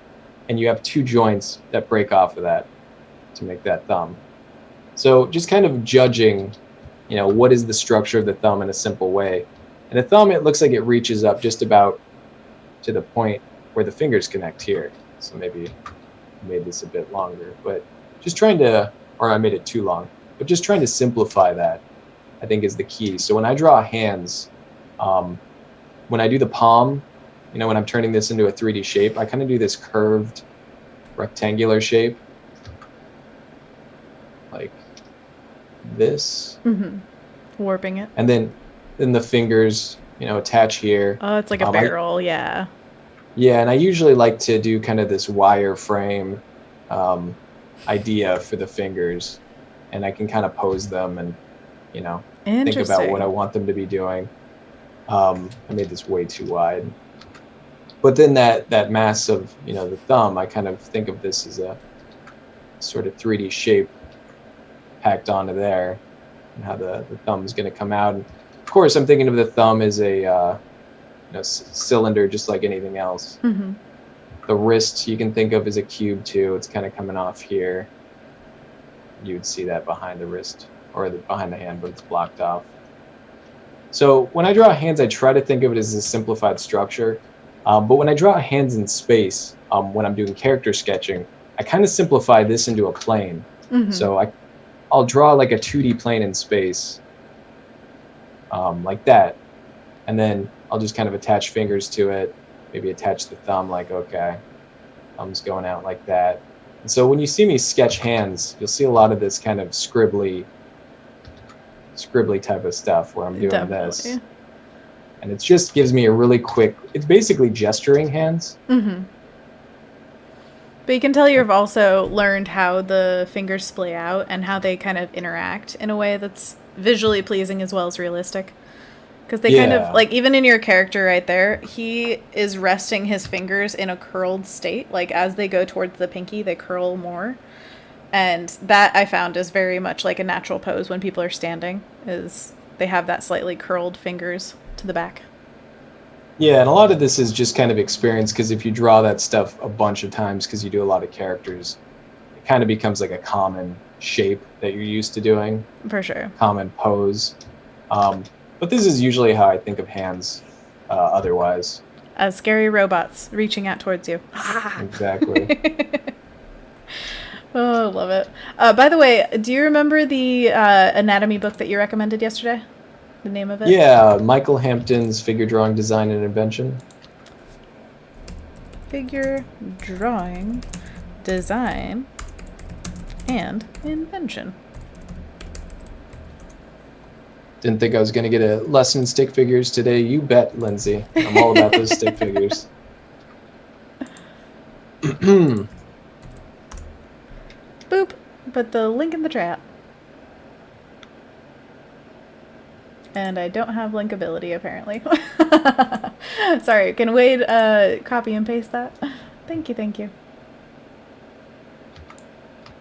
All right, so this is kind of what we talked about before, but I'm basically going to try to figure out what is the highlight color of this leather armor. And I repeatedly try to hit that until it looks good, and that actually looks pretty good to me. So I'm going to take that and try to knock it in everywhere as my highlight tone. And you can see I'm doing this quickly and loosely. Just trying to get a relative gradient. Essentially, that's what it is a gradient of each area.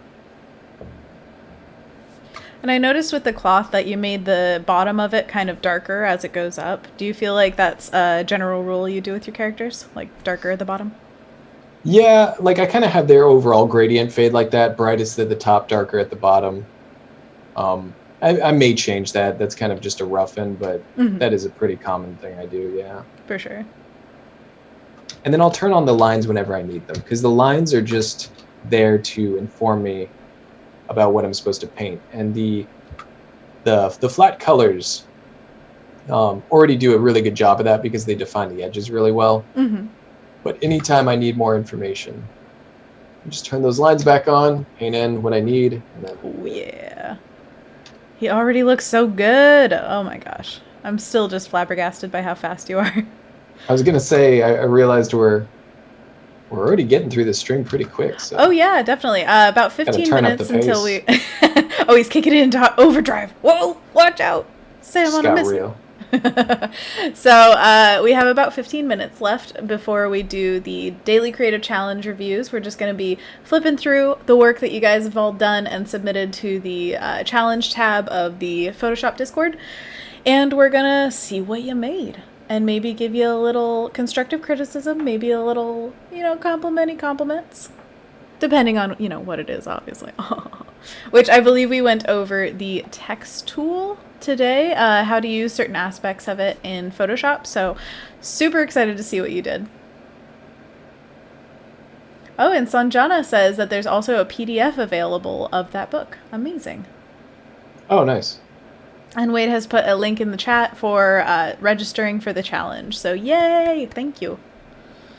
And if you don't know about Daily Creative Challenges, they're basically 2 weeks where we give you lessons on what you can use Photoshop for, and there are different Daily Creative Challenges for different programs. So if you're ever looking to learn more about a program, I highly recommend it. No matter what skill level or skill set or that you're going for or anything like that, you will learn more about how to use the program, and you never know how that's going to come in handy in the future. So definitely recommend trying them out.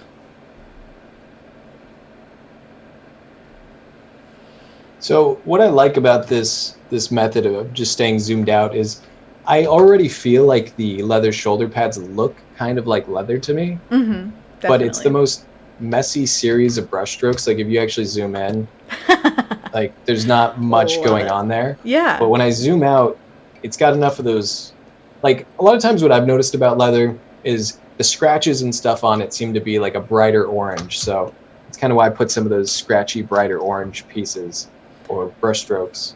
The highlights are often kind of cool in leather. I don't fully understand why.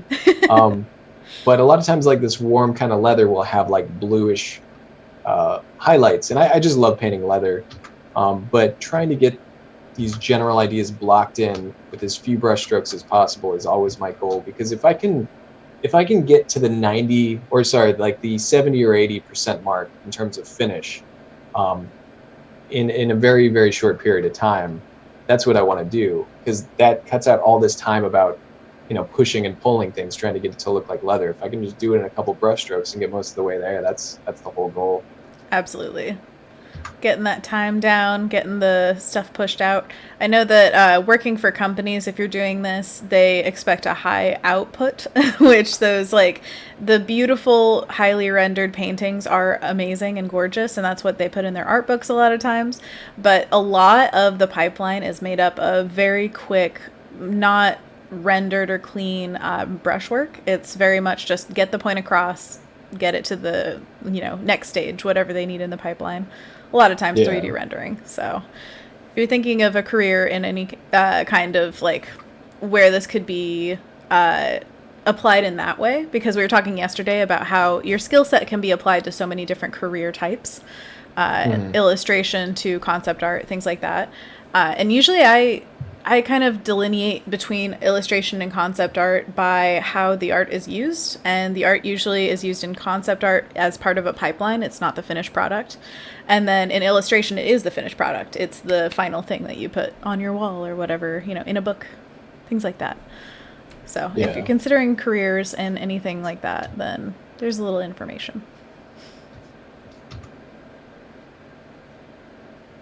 Yeah, and I found even when I'm doing the more refined and finished stuff, if I can get the block out like this, where it reads as clearly as it's able to in a very unfinished state, that tends to make the rest of it much easier for me.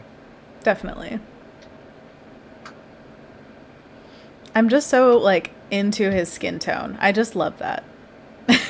What made you pick that skin tone for him again? Was it just a feeling? I don't know.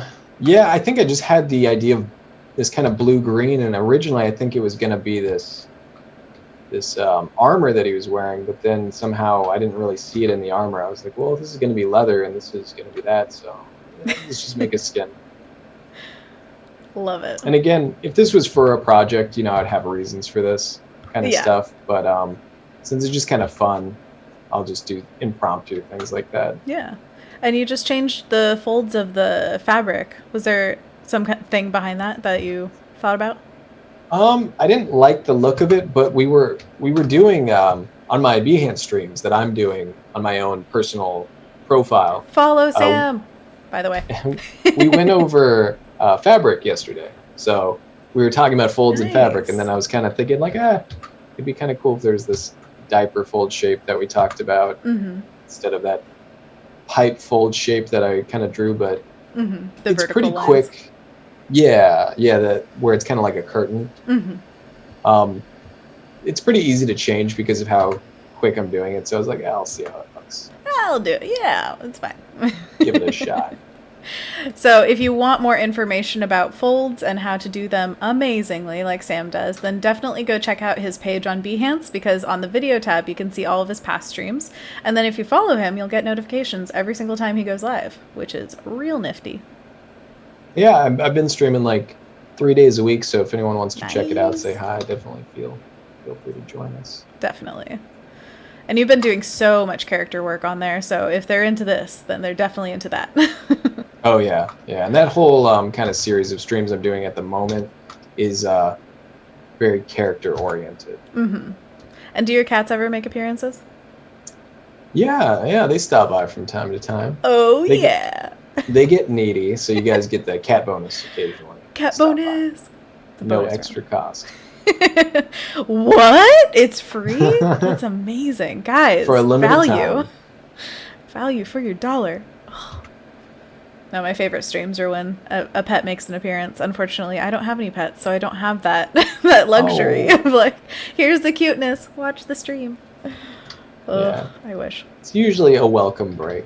They're for sure. Cute, so can't be too inconvenienced by it. I got to see one of them before the stream, just by the way, chat. I'm spoiled. Sneak peek. Oh my gosh. Anthony Jackson knows Anna loves her animals. It's true. I do.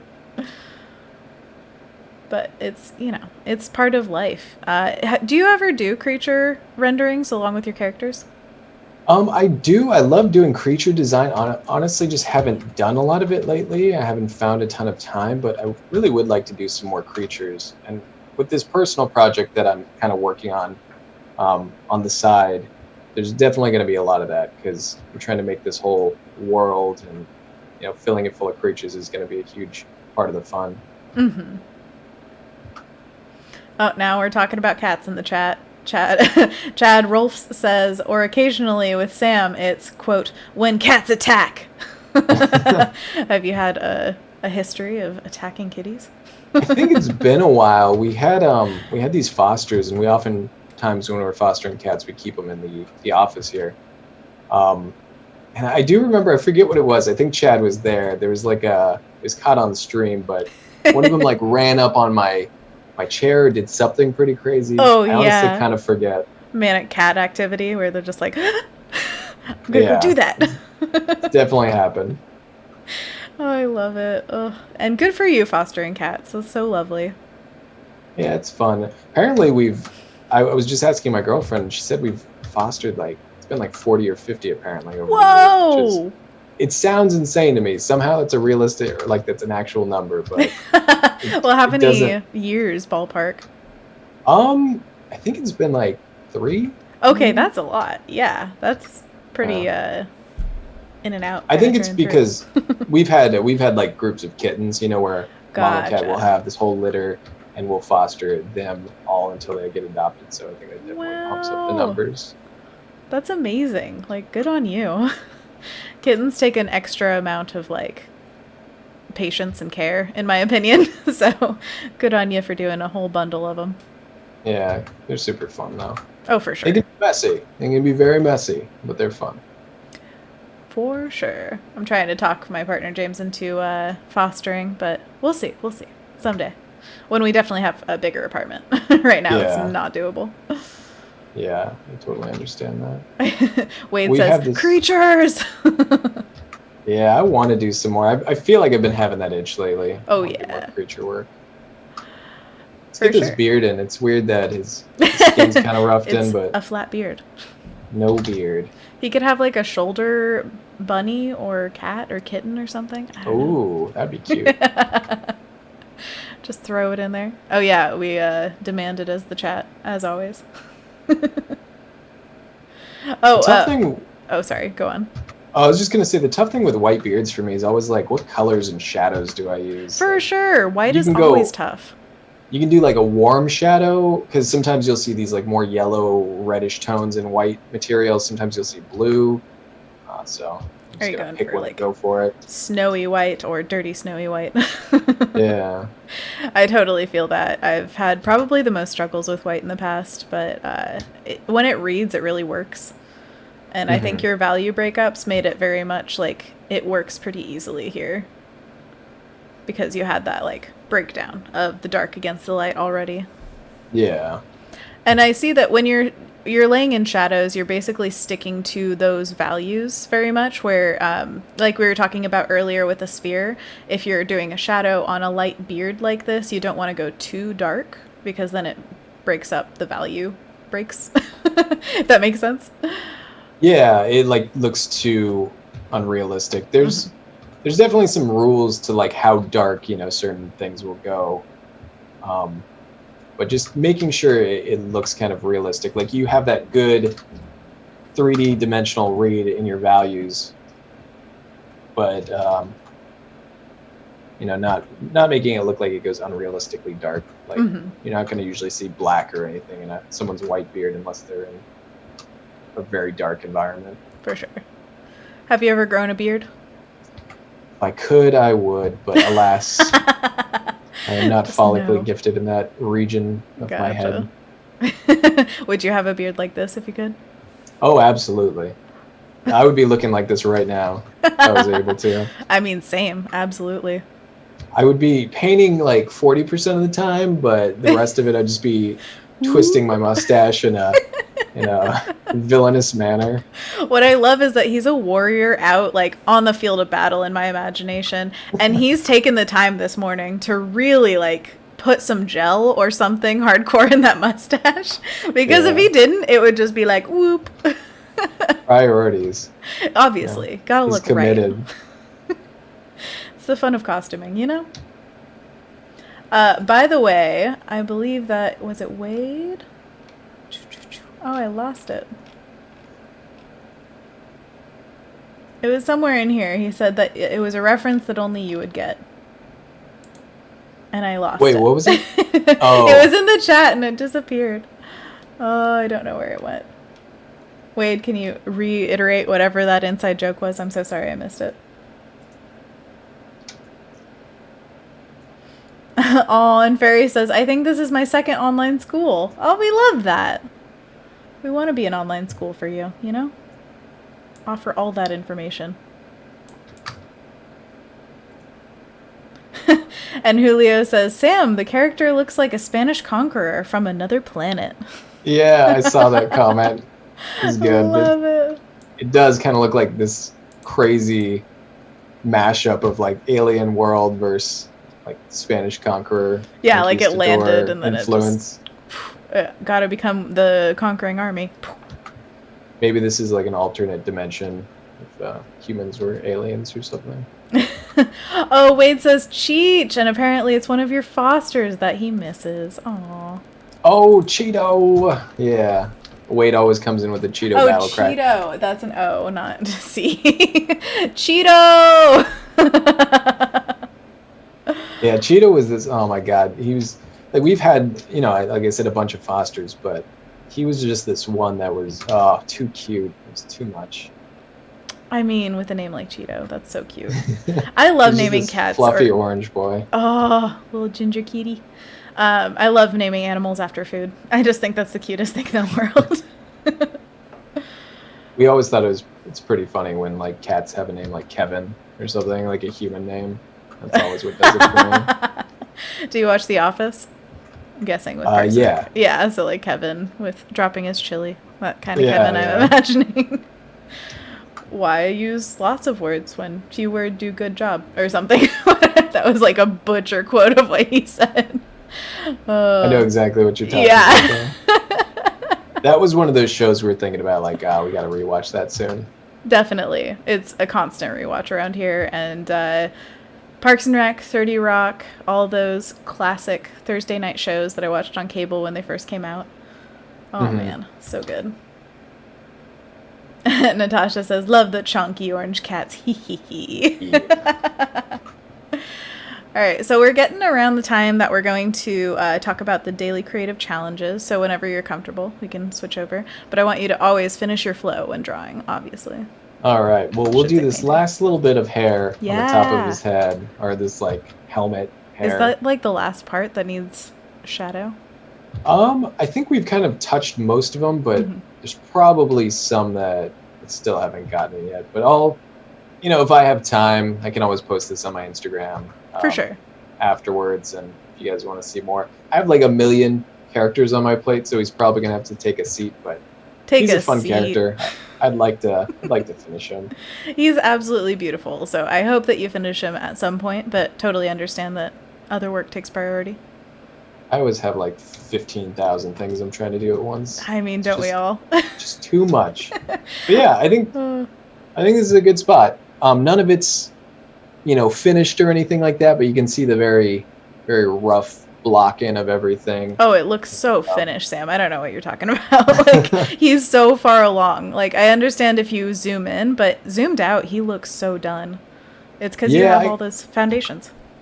I guess it's like kind of just identifying like what level you want to take it to and what you want the finished product to be like. But I think for like a rough end, just to show like, oh, this is the character idea I had, I think this works. Definitely.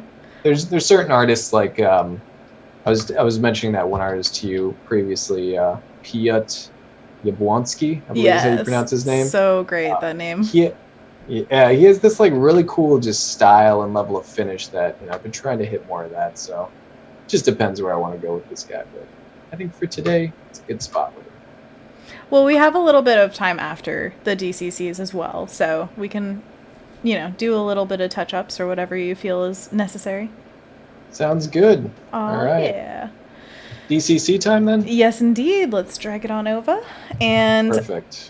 Today we are following the Photoshop Daily Creative Challenge with Kathleen Martin. So if you tuned in for that and submitted your work, then we're going to be looking at it, which is super exciting because we love seeing what you guys make.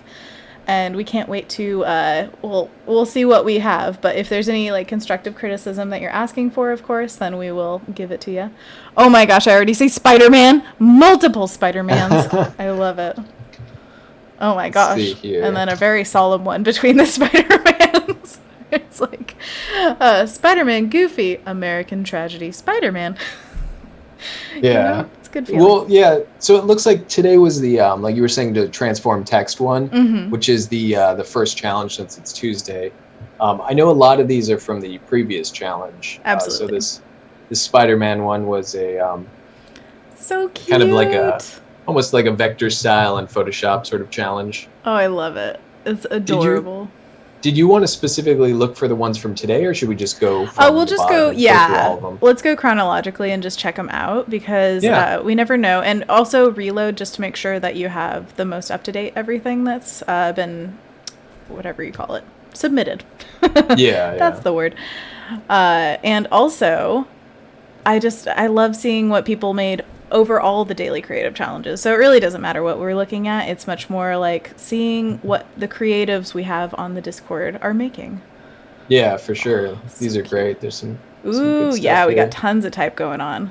Let's check it out. So this is Cecilia. Hey, I love Cecilia. Hopefully you're I here. love how far you took this one. Like the background and everything, the graphic elements of the web, Right. both in the hand, but in the top right, and then that faded graphic of the web on Spider-Man's face. Like, you really took this one really far. And even the web hanging from the light and swinging, Right. super I cool. know there's a little detail in there. And I mean, that building's, like all the detail behind could have taken away, but because you have it all in black and white, and then Spider Man is that super saturated poppiness, there's no question what the focal point of this is. You Yeah. definitely look at Spider Man. Yeah, that was really well done because the web on the hand is that stark white. And if you had done the same thing with the web in the top right corner, it could have very well Right. have taken away from that. But you pushed it back. It kind of fits in with that whole grayscale background. So really well controlled contrast in this in terms of color and value and everything. For sure. I also love his little bean legs. Oh yeah. They're so cute. All Then we right. got Ken. A deep one. Let's see. Okay, so I think this is for today's challenge. Excellent. Auto blend layers with desaturated flag. Okay, cool. So we've got the Statue of Liberty with a mask on, responsibly, and then the American flag and American tragedy. Oh man, don't we feel it? It's been quite a long quarantine, so I feel this, but also it's really well done. It just the tone of it is immediately evident, where it's not that like fun poppy. It's much more solemn, and you can tell that mostly with the color to me. Just having that desaturation brings it to a darker tone. Yeah, it's a really good balance because there is definitely a lot of color in this, but it's all very subdued, which I think fits this theme perfectly. Definitely. I also kind of that little. Go ahead. We're so polite. Go ahead. I was just saying that the red. There's kind of this almost like red drop shadow from the text. That's what I was gonna say. Oh my gosh, yeah? Sam. Yeah. It was like on the same page. Behind it, it's like that red darkness, but almost feels like glowy, and it adds a lot of color to where it could have been very colorless. So I like that. Yeah, it definitely fits with the rest of the image very well. Yeah. Yeah, also, this is great. Composition on that one, I feel like we have a clear read of where the emphasis is visually for the image, and then also the text is the focal point. So we get a lot of different places to look, but it's clear, like 1, 2, 3 kind of places to look. Yeah, absolutely. And that visual hierarchy, man, like I do feedback in this daily creative challenge Discord each day, and I don't know how many times I've used the term visual hierarchy, but like I love it. It's so good. It's such a strong design.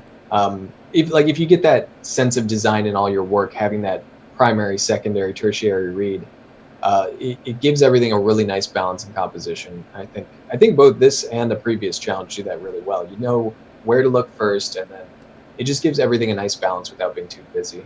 Absolutely. Thank you for submitting. Then we have another Spider-Man.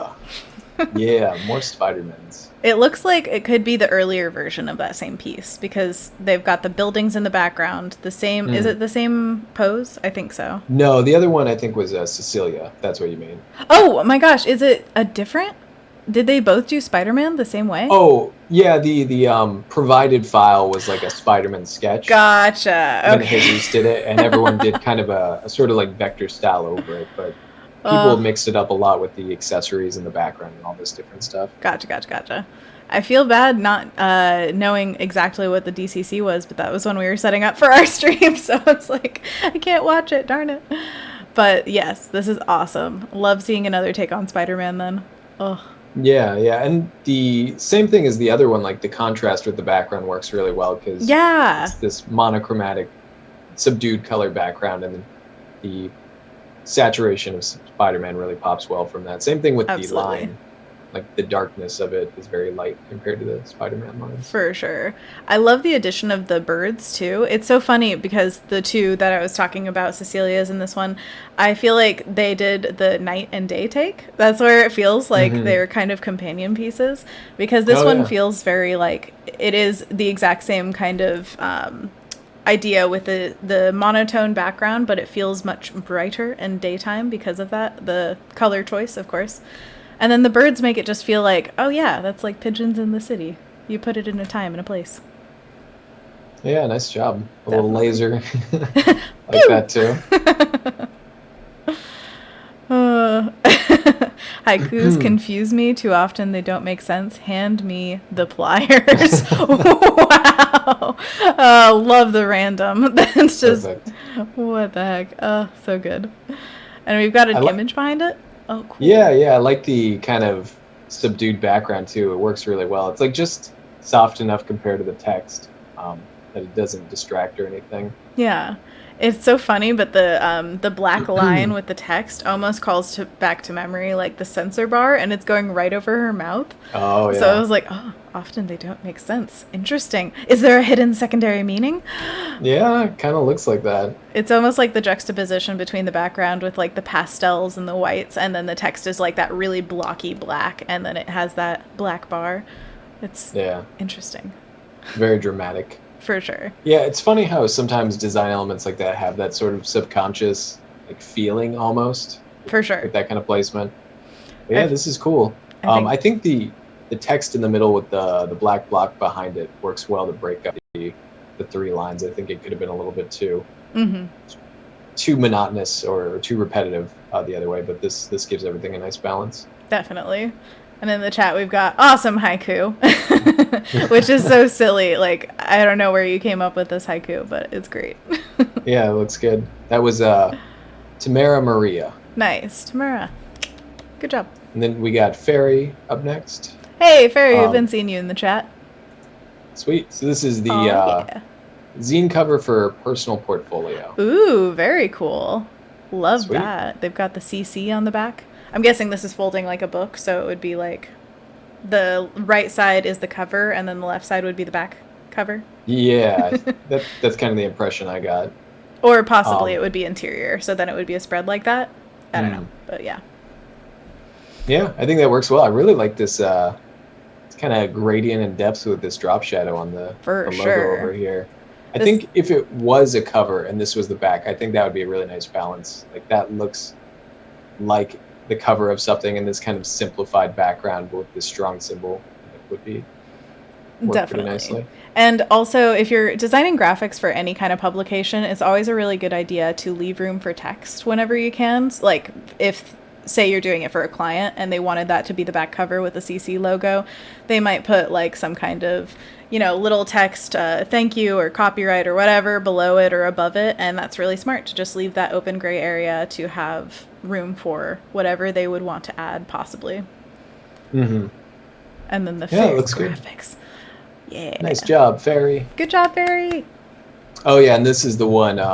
So it doesn't look like there's been many of today's challenges. Yeah, not yet. Oh, we've got a new one. Yay. But this was Kathleen, so she posted this right after the stream. So gorgeous. If anyone didn't see what Kathleen's version of today's challenge looks like. So beautiful. She did such a good job. Oh. Yeah. I'm a sucker for the blue-orange. I mean, you can't go wrong, right? It's complimentary. It's beautiful. Oh, so beautiful. Yeah. It's the front and back cover thing, and then but also that cool text design, she nailed it. Like, so good. Man, that's great. It reminds me almost of some people do bullet journals or scrapbooks or something like that, and it has like those little cut pieces with the lettering. Oh, so pretty. It's a whole art form in itself. And then we've got the newest one. Yeah, this is Macmet. Macmet. Ooh, Bodie and Bailey. Some fun. Are these your kids? I'm guessing. That's so cool. Oh, the water effect is really effective because you have it overlapping with that ball, I feel like. Yeah. That works really well. Yeah, it's a really nice touch. It kind of fits the ball in the scene more naturally. For sure. I would say on behind the lettering, the Bodie and Bailey, I might lighten the water effect just a little bit to make the text a little bit more readable. Hmm. Yeah, I was gonna say that's the only real critique I have is the contrast between the water in the background and the text. Um, you do have yellow in the scene, and I was wondering if you changed the text to yellow. Uh, Oh. y- if it was like that more, that the yellow on the ball is dark enough that I think it would work, but it may give you some nice color contrast. I don't know if that would work too well over the white background, but looking at how the ball works on the white background, I think it might. Just something to bring in, like when you have that summer fun type of vibe, I almost picture there being like, more warm colors. And I think it's because the background's just completely white. I don't know if it had like a warm tint or if the text was warm. Bringing in warm somehow, I think could be a nice way to unify the design a bit. I definitely agree, especially with the pink lettering at the bottom. That brings the warm in again, but it doesn't feel Hmm. as unified because all of the in between space is very cool. So I Yeah. agree. That would Yeah, be great. something about the blue text on the blue water just seems like a little cold to me for Little the summer cold. fun type of vibe. So it's Like just an idea. ice It could be. cold hose water in the backyard. Oh my gosh. Yeah. Freezing. But Bodie and Bailey are adorable. I love their little heads popping out from the bottom. So, so Yeah. cute. I like that placement. That works well. And the For sure. masking looks pretty solid too on them. Yeah, definitely. They look like solidly masked. Amazing. All right, so that is it for our daily creative challenge today. Please Ooh. join in on all the daily creative challenges. We've got so many more coming up for different programs, and we'll be continuing with the Photoshop ones this week, I believe, with Kathleen Martin. So come back for that. All Yeah, the nice following job, days. everyone. Yay, It was good looking job! good. Round of applause, round of applause. I'm excited to see more this week. Absolutely. Oh, can't wait. And Sam is also giving tons of feedback over there on the Discord channel. He was saying right before, like, oh yeah, I gave feedback last night. So we'll see if any of the same ones are there. But that's one of the beauties of using the Discord. You have feedback from your creative community and a lot of amazing artists on there. So please use it. It's Yeah, such if a you great guys are resource. new to Photoshop or anything like that and you're trying to get into it, it is a really good community just because there's mentors like myself and others there that can kind of give you feedback, but also just the community themselves is really good about offering advice and input and everything. So Absolutely. it's also kind of a great opportunity to see like if someone else is doing something very similar to you, whether it be a character or those Photoshop challenges or anything like that, just seeing how other people kind of tackle the same problems in terms of creativity and Yeah. technique can be super helpful to be like, oh, I could have done that, and I see what they did, and it kind of opens up some new ideas. That's exactly the feeling you get when working at studios with other people. And so, especially in quarantine, I want everybody to feel like they are getting that, like, what do you call it? Like an atmosphere of friendship and growing your skills together, because that's Hmm. super, super important as a creative person. You cannot create in a bubble. So, having a community that you can share with and learn from is like, it's just amazing. So, please take Yeah, advantage of the free one right here. yeah, getting that community wherever you can, whether it's like a studio you work in or art school or whatever it may be, that's always super beneficial if you can get it somehow. I've definitely made the most leaps with my art when I have some people around me that are doing amazing work and I learn from what they're doing well. And we all share our mistakes together so that hopefully we don't make mistakes. A lot of times that's the business side of things. You have to talk to people to understand how to do business effectively. And Hmm. it's just part of the balance of a shared experience is like you all kind of help each other rise together.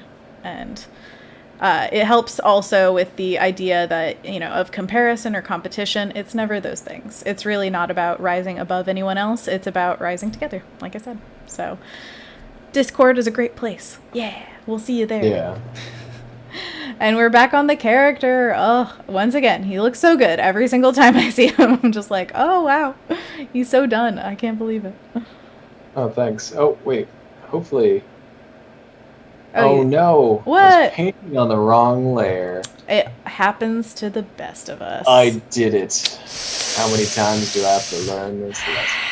I mean, at least probably like 20,000 more times, but it's okay. It's okay. This isn't something where it's like super, super important, right? Yeah, and I mean, I can just undo them. I just did a handful of times, but Okay. locking the layer, I think I unlocked it initially to make a change, and then I forget to lock it again. But So locking, yeah, that's just to protect yourself from painting on top. yeah, I pretty much try to lock every layer I'm not using, and that's pretty much mitigates that problem entirely. I always think of it for not moving it because I accidentally do that whenever, what is it called? There's a little box when you have the pointer tool and you're like selecting stuff. It's auto select. So whatever layer it clicks on, it just selects that layer automatically. And so when you're doing that, you can get really jumbled really quickly if you don't have like the locked layers or something. Oh, okay. Yeah, it's once I've had that issue so many times, I'm like, all right, I'm just gonna start locking any layers I'm not using. It's helped a lot. Definitely the safest way to go. All right, so we've got about 5 more minutes to paint on this guy. And you said you had a lot of other characters to work on, so we're not going to hold you to it. But if you want to share further work on him, then you could probably find that on Sam's Instagram. So follow Sam. Sam Peterson Art. Even if I can't finish him, I'm sure I'll post him as he is. But For sure. I'm having fun with this guy, so I really would like to, afterwards probably find some time to touch him up. It's only if you want to, because I definitely see so much value in just how he is right now. I love loose paintings, so I see nothing wrong with it. But it's all personal preference for how far you take it. Yeah, sometimes I've had that where I'm like, you know what, it's loose, but I'm happy with it where it is, Right. and I had fun with it. Sometimes I'm like, this would be a really fun one to take up to a higher level of finish. So I'll probably look back on them in a day or so and decide how I'm feeling. For sure. And that's an important thing for the chat to know as well. If you ever feel like it's good to you, then feel free to stop. You don't have to push to whatever, arbitrary thing you have set in your mind, like, oh, it's not finished enough. Sometimes my favorite pieces are very unfinished. Like Pascal Campion is this artist that I absolutely love throwing to because he is the king of unfinished. Like, as in he paints with like Photoshop round brushes all the time and does super, super quick things. He actually did a everyday challenge for, I think, several years and made a book out of it. And every single piece is just to get down like the lighting, coloring, feeling, no rendering, basically. And so he's one of those examples of the far side of how loose you can take it. And a really great example of that one. Yeah, and I'm trying to get better at that too, because I'm always so in admiration of people who can do these really painterly loose pieces, and it looks awesome. Like, it's, when you look at it, you're like, that doesn't need anything more. It's fine how it is. Right. But I see that with a lot with painters who are really good at making something look finished in a very painterly state, and I think that's why I have so much interest in trying to be as efficient as I can, because it's not so much about speed, even though that's a part of it. It's about efficiency and being able to describe something with as few brushstrokes as possible, and that's always such a cool look to me. But it definitely comes with a lot of understanding and practice, so it's something I'm always working on. For sure. That's something that I think you learn along the way becoming an artist, is like holding back or simplicity is a lot of times much harder than just like going at it and like beating up the problem. Like learning when to stop is really, really important. For sure, yeah. Becca Smith says, I think I prefer loose paintery stuff over hyper rendered work.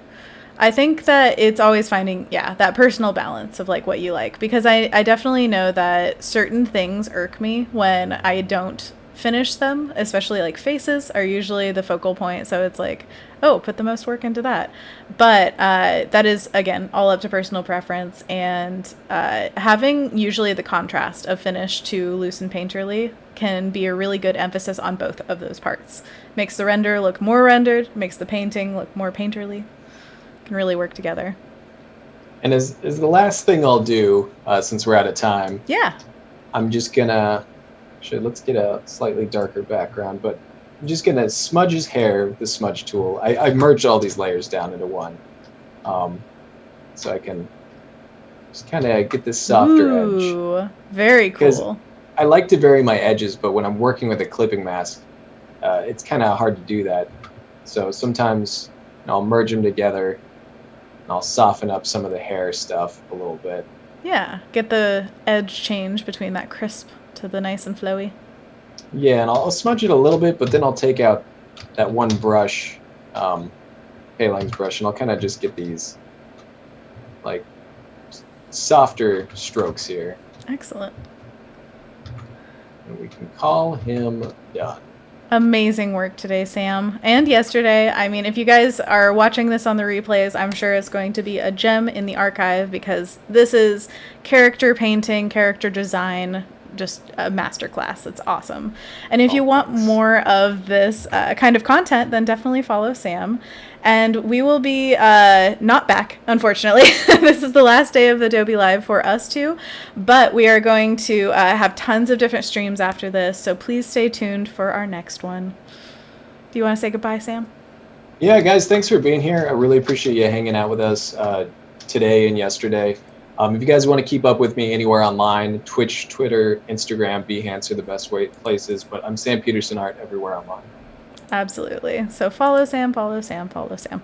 All right, we will see you guys later on probably our individual pages. So we'll see you later. Bye. Thanks, everybody. Have a good one.